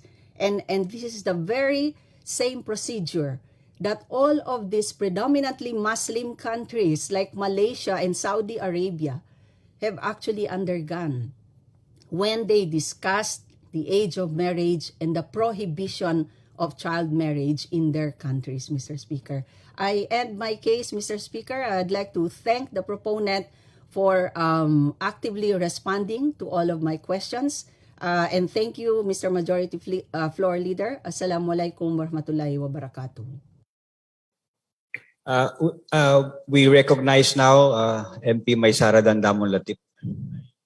Thank you very much, Mr. Speaker. I'd like to ask the one who made the previous speech, MP Ana, does she agree that the marriageable age should be set below 18 in accordance with our existing practices in the Bangsamoro? I'm not going to delve into the national because we do not have jurisdiction outside the Bangsamoro. So may I ask if it is her personal position that marriage between men and women are allowed even if they are under 18? Mr. Speaker, first, without even having been asked, I will entertain questions. That is my first question. Yes, Mr. Speaker, but first I will allow questions from I will entertain questions from the good lady. On the question of whether my personal opinion on what marriageable age should be, I think that is outside of the speech that I made. Mr. Speaker, I clearly stated that it could be that we decide eventually that the age of marriage is set at 18. That could very well happen. However, my contention, Mr. Speaker, is it should be discussed with all factors considered, including those raised by the ones who are entering into these marriages or allowing their children to enter into these marriages without force, Mr. Speaker. That is my main contention on the subject matter of the age of marriage. That when we set it, we have all of these things considered. As mentioned in the final word of the minority leader, that when we discuss this, we consider those set by other jurisdictions which are Muslim majority, but also the peculiar realities of our communities here in BARM. That is how I will answer. So your answer is you do not know if your position, because for me, Mr. Speaker, I am against child marriages amongst Muslims in the Bangsamoro, because I would like to manifest at the onset that there was a fatwa on model family in Islam issued by no less than the Bangsamoro Darul Ifta in November 15, 2015, that said that the marriageable age in Islam is recommended to be 18 for women and 20 for men. And this fatwa was even certified true by the eminence of Al-Azhar University. Upon their investigation of the science behind the psychological, physiological, intellectual, mental, emotional, economic stages of children or men and women that is most viable for having an optimal marriage in Islam. So I believe in this fatwa, and that's the reason why I uphold this fatwa until now. And also, in accordance, Mr. Speaker, I would like to ask the one who made the privilege speech, did she consult before her privilege speech the best interest of children, or did she make any consultation with the children of the Bangsamoro and their parents before she made this speech Mr. today? Speaker, I hope we do not require those who conduct privileged speeches to disclose their manner of consultation, their manner of asking for feedback from people, because I can readily say it, but I don't want to set that kind of a precedent, Mr. Speaker. We are peers here, co-equal members of this parliament. How we wish to extrapolate information from the ground, as a result of which is any deliberation made or measure in this August body is up to the member of the parliament. I hope that my colleague respects that. Mr. Speaker, on the matter of the fatwa, see that this fatwa is issued in a different country. Mr. Speaker, again, I did not say that I am opposed at this time to raising the age of marriage to 18. My opposition is in the criminalization. Number one, I don't believe, I am not aware of any country who has criminalized this. They have in their civil laws perhaps raised the age of marriage to certain levels or certain numbers. But to criminalize, Mr. Speaker, is a different matter altogether. And I don't know if, again, I can speak with authority on this, but fatwas are specified, are specific to localities, Mr. Speaker. A fatwa issued in a country may not necessarily be applicable or relatable to the local situation of a separate country, depending on the nature of the issue. So, Mr. Speaker, I don't know if the lady wishes to ask I have whether one more question, Mr. Speaker. Yes, Mr. Speaker, Because we the allowed Bangsamoro Darul Ifta, our mufti, to make a fatwa on this matter. But Mr. Speaker, again, I don't want to go into that matter. My question, Mr. Speaker, is, if I am being asked how I conducted my consultations prior to this privileged speech, how did our policymakers, how did the advocates conduct their consultations? Mr. Speaker, I believe there is much to be desired in the process, in the outcome of that consultation. And Mr. Speaker, it affects so many of our jurisdictions. Eventually, Mr. Speaker, this is going to become an issue once again when the National Congress decides to do something similar in a different subject matter. Mr. Speaker, those are the things that come to my mind, and those are the bones of my contention, Mr. Speaker. Mr. Speaker, I would like to follow up my question. Having made the privilege speech, I assume that you have read the law. Am I correct? Yes, Mr. Speaker. Have you read Section 8 of Republic Act 11596? The law that you are impugning right now? Yes, Mr. Speaker. Section 8, can you please read to us? Oh, Mr. Speaker, I asked that the one asking. I will read, Mr. Speaker, for the benefit of our constituents. Yes, can you read it for us so that we'll Section be 8 educated? provides that Republic Act 11596 shall be fully and promptly implemented by agencies within their respective jurisdictions. These jurisdictions that it identifies is NCMF. Now, NCMF, I believe, covers areas that are outside the BARM. It does not include BARM under Article Sub 18, Section 4 in the amendatory clause. It includes, upon the ratification of the organic law, the pertinent provisions of laws that are inconsistent in the Bangsamoro Organic Law. We are now talking on the Bangsamoro Organic Law shall be amended accordingly. Letter H, Section 8 of Republic Act 997, otherwise known as Commission on Muslim Filipinos Act of 2009. Section 8 of NCMF is the powers and functions of NCMF.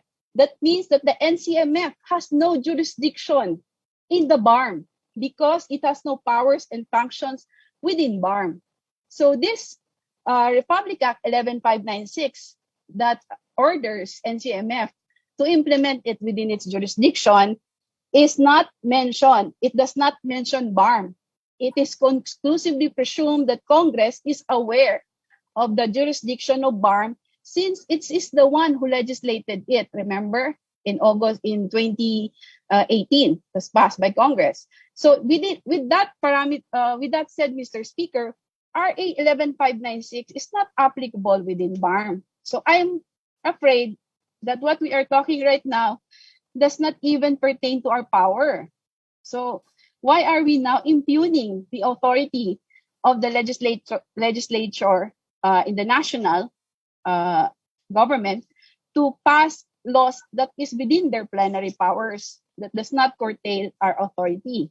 And I would give you an example. Does the law of bigamy apply to the Bangsamoro or Muslims in general? I would like to ask that to the one who made the privilege speech, MP Ana. Mr. Speaker, first on the issue of reading Section 8, which pertains to respective jurisdictions. Mr. Speaker, what are enumerated here are national government agencies, the SWD, Council for the Welfare of Children, DOJ, CILG, DepEd, DOH, the Supreme Court, the Philippine Commission on Women, CHR, NCMF, and CIP. Mr. Speaker, our issue raised today would have been halved. It would have been divided into two had the interpretation of our colleague been the interpretation of everybody. However, Mr. Speaker, I believe it is my legal opinion that the term jurisdiction here pertains to subject matter and not territorial jurisdiction. Number two, Mr. Speaker, bigamy does not apply to Muslims, not just in the BARM, all Muslims because of the existence of PD 1083. But Mr. Speaker, by this new national law, that PD 1083 has been amended. And Mr. Speaker, by that logic, it can be amended again.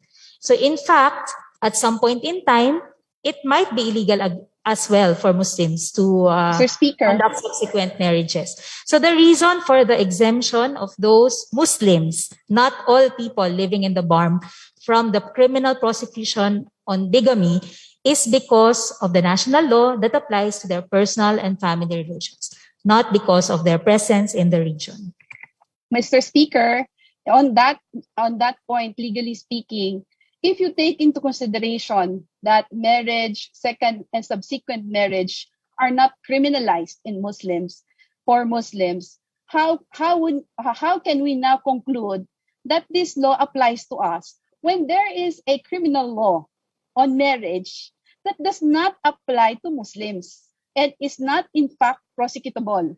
Hindi po siya pinoprosecute dahil alam po yan ng mga husgado na tayo po ay exempt sa marriage, family relations, succession, and all those mentioned doon po sa ating mga batas. Hindi lang sa PDA 1083, nandyan din po yan sa Constitution.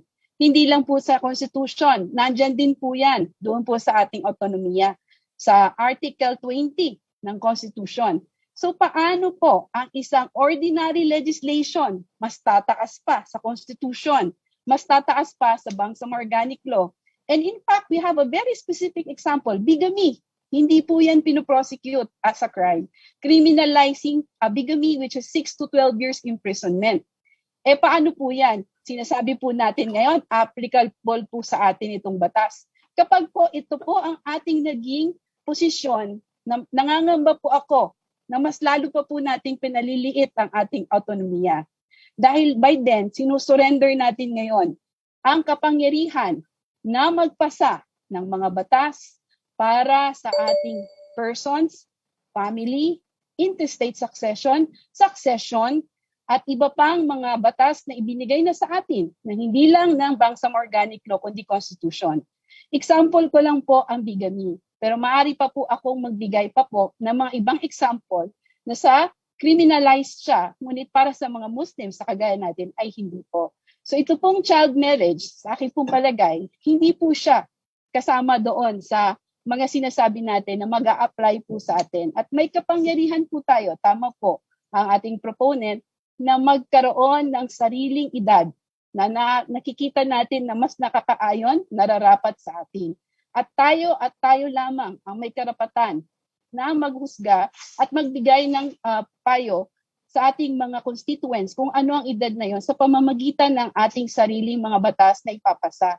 So hinihikayat ang ating mga ulama na magbigay po ng kanilang magandang puro-puro para po maibigay na natin ang tamang edad sa pamamagitan po ng pagkonsulta sa best interest po ng kabataan sa Bangsamoro. Ayun lang po, Mr. Speaker, para sa akin po, hindi po ako sang-ayon na tutulan ng batas na ito dahil sa pagtutol ng batas na ito ay sinusurrender po natin ang ating autonomiya. Maraming salamat po.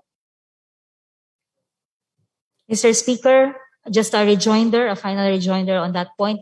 Kung ang interpretation po ng ating colleague ang i-uphold ng ating mga mambabatas, ng ating mga korte, ay nangangalahati po ang ating problema. Yun po ang aking sinasabi, na sana iginala ang ating autonomiya sa mga gantong bagay. However, Mr. Speaker, the law is clear. The fact that the NCMF and NCIP are mentioned in the law, the BARM is not, means that this applies to everybody. It's a criminal law.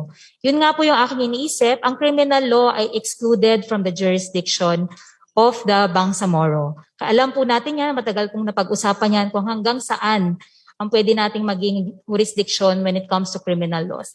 And unfortunately, we've been set a very low bar, a very low threshold for legislation on crimes. This means, Mr. Speaker, that this law, having that transitory period of 1 year only for Muslims and IPs will apply to BARM. If it did not, then that's good for us. Mr. Speaker, I am of the same opinion with the good lady that we cannot and we should not surrender our autonomy. It is hard fought and hard earned. And Mr. Speaker, I am afraid that when you go to the framers of this law, when you ask other legal opinions, they will say that this will apply to the Bangsamoro. That's my first point. The second point, Mr. Speaker, is I am not only speaking of the Muslims and IPs in the region. We are also affected, those of us who are outside of the region. So, Mr. Speaker, yun yung aking punto. Na aside from doon sa jurisdiction ng Bangsamoro na sana dito ginawa ang batas, sana dito dineliberate ang batas, sana yung mga nasa labasin ng Bangsamoro, kung tayo ay susulong na panukalang batas tulad nitong ating naipasa na ng Congress, sana alamin din yung realidad ng relihiyon ng ating mga kasama sa Pilipinas. Hindi monolithic ang ating country, hindi monolithic ang ating communities, and I hope we recognize that on one issue, the detrimental impact of early marriages to our young couples, there are many and multifaceted ang ating factors.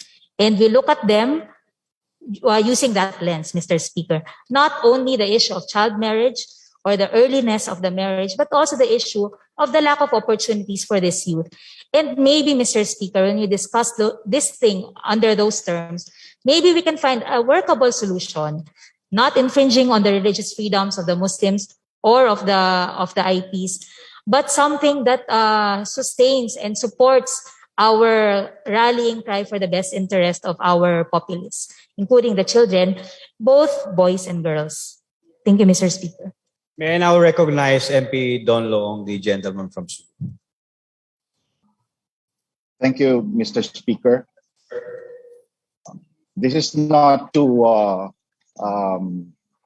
exceed my dear respected colleagues who are both lawyers and more competent as regards legal matters than I am.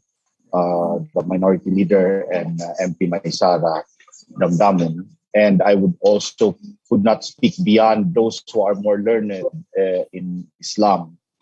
But I was alarmed by the speech of MP Ana Basman as regards the practicality on the impact of those who will be affected or those who would be filed with criminal charges because of this. Minority Leader Alamia mentioned 88,000 cases of child marriages that happened in 2021. I would now imagine that within 1 year, we might not be totally able to remove that. So even if we put it at 90% efficiency in preventing child marriages, we would still be talking of around 8,000 cases. And I could imagine 8,000 who will be sued, who will be criminally charged, and their lives and career will be put at risk. May I clarify, MP Long? I think the statement Yes. of MP of the minority floor leader is not on child marriage, but on forced marriages. Okay, if that's forced marriages, then I thank you for correcting me. Mr. Then Speaker, on the it was practical about aspect, child marriages and not just forced marriage. okay, thank you, Madam Sponsor. So the point is, if it's 80,000 cases and there's a law and there's a transition period of 1 year, assuming we will be 90% effective, there would still be 8,000 who would be who can be called criminals for violating this law. And so there must be safeguards. We as legislators in the Bangsamoro must think of ways. My first question, Mr. Speaker, directed at the sponsor, do you think this law is very specific to the Muslim Filipinos? Mr. Speaker, not in text, not in terms of text, and maybe not also in intent. It does mention clearly Muslims and IPs. However, Mr. Speaker, only those two communities, those two groups, the Muslims and the indigenous peoples, have legal standing when it comes to marriage under the age of 18. So these are the only two groups that are directly impacted by this criminal law. None of the marriages among non-Moro, non-IPs are even recognized at this time, or even prior to the passage of this law. So yes, are affected the Muslims, but not only us, also the IPs.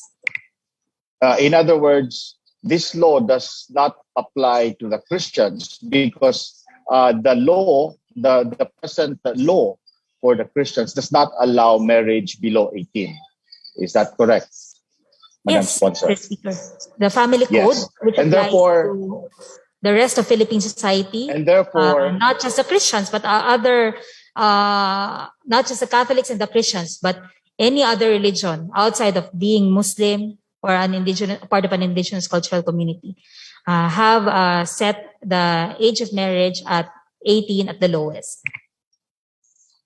okay, so to rephrase that, etong batas po na ito ay nakadirect sa mga Muslim Filipinos who are, before this law, allowed a marriage between two, as defined earlier, and the IPs. And that's why this law was created. And as stated by Attorney Alamia, I was alarmed about the 80,000 cases. And even in our own experience, we hear every month of young kids being asked to marry at an early age because yun nga, sa atin, walang girlfriend, boyfriend. Pag medyo pa na yan, pinapakasal na kaagad. And now I'm trying to imagine by next year, if we have relatives that whose children might even fall in love, you know, the heart itself has its own reason. That reason itself cannot understand. That even the parents cannot prevent. So what I'm saying is, baka may mga kamag-anak tayo na may anak or, well, in our communities na may anak na they might fall in love and they might get married below 18, na maging liable na yung parents o yung kamag-anak natin. What kind of safeguards can we have in order to prevent that? And that's why I am interpolating. And I am even more alarmed by what my colleague Ate MP Damdamun had mentioned, that the NCMF jurisdiction covers those outside the barn. And that being the case, who then will, within the barn, will communicate within the next 1 year the necessary information dissemination to prevent our people from officiating or letting their children below 18 get married, Mr. Speaker? Can I ask the proponent? Yes, Mr. Speaker. I believe, as I explained, my personal legal reading of Section 8, it does not pertain to territorial jurisdiction, but matters of subject matter jurisdiction. So there's DSWD. While we have MSSD, which is the counterpart, there is DOJ, DOH, and all others who are involved in the dissemination of the contents of this law for this next year. So they are the ones tasked by the law to do so. However, Mr. Speaker, may I just correct myself? So while it has been clarified to me by our good colleague that while indeed marriages under the age of 18 are not recognized in other faiths in the country, or those outside of the Muslim faith and indigenous cultural communities, the criminal aspect might apply to them. So their marriages could be voidable, but their parents, the solemnizing officer, could still be criminally liable in this case. Mr. Speaker, can I continue? Just to go back to the law, does the anti-child marriage law expressly repeal PD 603, which is a special law? Mr. Speaker, I'm at a disadvantage. Can I clarify what PD 603 is? Well, I mean the Code of Muslim Personal Laws. 1083, Mr. Speaker. I'm sorry, not repeal, 1083. I believe there are other provisions in that law that can still take effect. However, those that pertain to the age of marriage will be deemed amended by this law. Mr. Speaker, isn't PD 1083 a special law? And these are a general law, in which case, shouldn't the special law still prevail over the general law? Had the intention of that specialness of PD 1083 been categorically excluded, Mr. Speaker, this is a criminal law. That is the reason why we are interpreting it with much trepidation. The Muslims and indigenous peoples are specifically mentioned in the applicability of this law. So even if we had a special law in the form of PD 1083, this criminal law of general application applies to marriages covered by 1083. Mr. Speaker, RA 11054 already delegated to the Parliament the power to pass Sharia laws and marriages. So can Congress still exercise that authority that is already granted to the Bangsamoro? In this case, Mr. Speaker, it has decided to do so. And that is why we are raising this issue, that this is a matter, it touches on a matter that affects a topic within the realm of legal authority of the Bangsamoro. Within the competence of the Bangsamoro Parliament. I'll be more swift again, Mr. Speaker. The NCMF is the duty bearer to implement RA 11596. Has the Bangsamoro government made a dialogue already with the NCMF as regards their understanding also of this law? I am not sure and about how that. They plan to. and how they plan to implement, because they might also, I'm alarmed with what Attorney Maysara Damdamun had mentioned, that their jurisdiction ends within the boundaries of arms. So maybe the Bangsamoro government could also dialogue with the MCMF in order for these two Muslim agencies to understand the implications of this law to our people. I am not aware, Mr. Speaker, of any dialogue that has occurred or will occur or has been scheduled between the Bangsamoro government and the NCMF on this matter.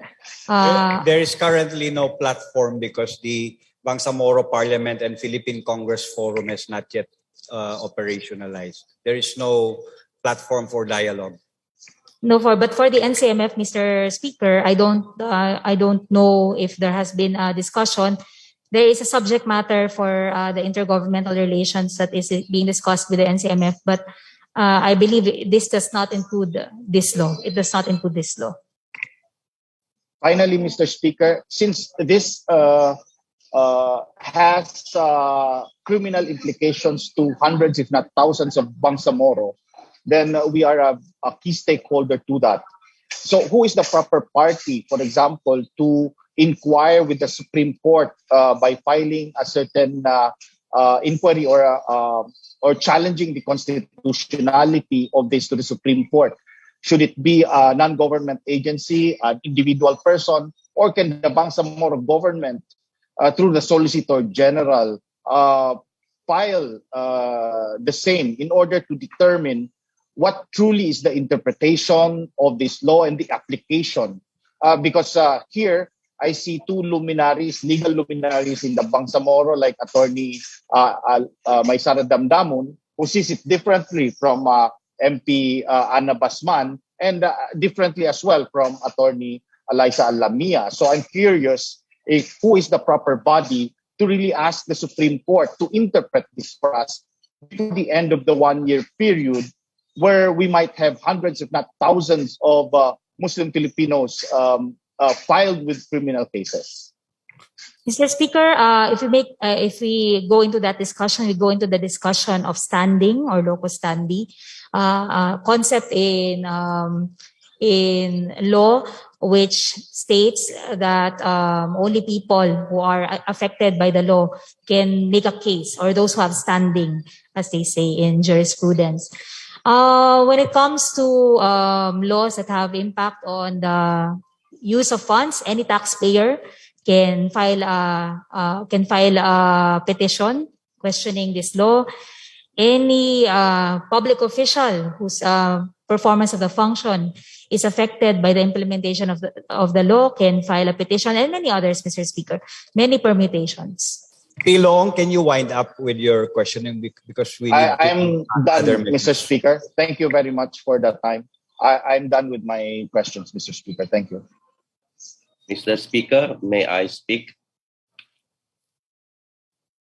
MP are you going to ask question, Dr. Dipatuan?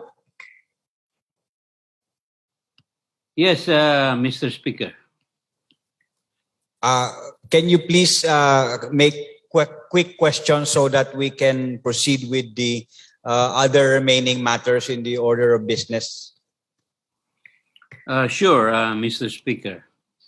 I just want to throw two questions to the sponsor of the privileged speech. But before that, I would like to manifest that I am very supportive of her privileged speech. So, number one question is that I have, in my own understanding, the provisions of the anti-child marriages law contravenes some provisions of PD 1083 and the Bangsamoro Organic Law. I would like to ask the sponsor if this is correct. Yes, Mr. Speaker, there's a direct hit or impact on certain provisions of the PD 1083 and DOL, on PD 1083, which defines the age of marriage for Muslim Filipinos who solemnize their marriage using Islamic rites. It's different. It's not 18. For the BOL, the jurisdiction, as far as the BOL is concerned, the jurisdiction to legislate on matters of personal, family, and property relations, which includes marriage, is determined to be within the province or the authorities of the Bangsamoro Parliament. And those are being amended in the case of PD 1083 and redefined in the case of BOL by this new law, 11596. My second question, Mr. Speaker, to the sponsor of the privileged speech is that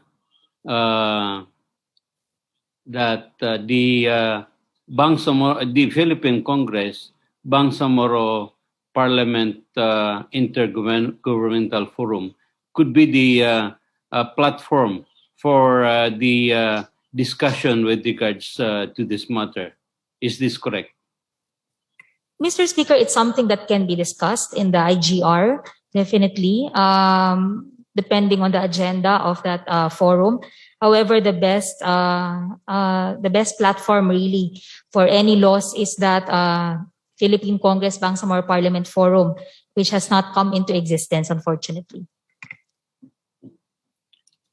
So, because of this, I would like to propose that the Office of the Chief Minister calls for the immediate convening of the Philippine Congress Bangsamoro Parliament Intergovernmental Forum. Thank you, Mr. Speaker. Thank you, MP Dipatwa. Majority Floor Leader. Mr. Speaker. MP Bara, Mr. Speaker. Thank you so much, Majority Floor Leader. Mr. Speaker, I just have two questions to pose to our colleague, MP Ana Basman. First, do I understand it right that the basic questions that we have on this new law is not necessarily raising the age of marriage to 18, but criminalizing marriages below the age of 18? Mr. Speaker, personally, yes. It's the criminalization of that religiously allowable action. Would you agree with me also that we can say conditions for early marriages that can safeguard the benefits of people who will be marrying below the age of 18, rather than criminalizing the marriage below the age of 18? I agree with the Honorable, again, religious learned, our colleague, Minister Bara, that as I said, there are many ways to skin a cat, and it's not just criminalization. If you focus on preconditions, if you focus on post-marriage interventions, then we might also be working and resolving the issues around the best interest of the child. And those are possibilities, Mr. Speaker, not just the criminalization. Would you agree also with me that we need the expert opinion of the ulama in determining the age of marriage? I agree, Mr. Speaker, that our ulama should be heard on this matter. I think there have been many conversations, not just in this regional platform, but in the national platform, that marriage per se is a religious activity. Civil unions can be those that are recognized by the state, but marriages are principally religious. It's the recognition by religious order of the union between a man and a woman. And so, Mr. Speaker, I believe and I understand that there can only be an effective law on this matter that serves the best interest of our youth if the ulama are consulted, realizing that our ulama are not monsters. They do not operate at a vacuum. They know the realities of their own communities, and they would also be interested in serving the welfare of our youth, Mr. Speaker. Thank you so much, Mr. Speaker, and thank you so much, MP Ana. Finally, I would like to state that under the law of marriage in Islam, as stated in the Holy Quran, there is no specific merit of age. What is required under Islamic law is reaching the age of puberty and reaching the age of mental maturity. In fact, the age of majority under Islamic law, age of marriage, is having the formula puberty plus mental maturity. And when you speak of mental maturity, it does not define a certain age. It can be 15, as found in other countries. It can be 18. It can even be more than 18. It would depend on the situation in a country. So therefore, I commend the privileged speech of our colleague in Piana. Thank you so much for an eye-opener speech. And I hope the members of the parliament will be guided by the ulama in this aspect. Let us not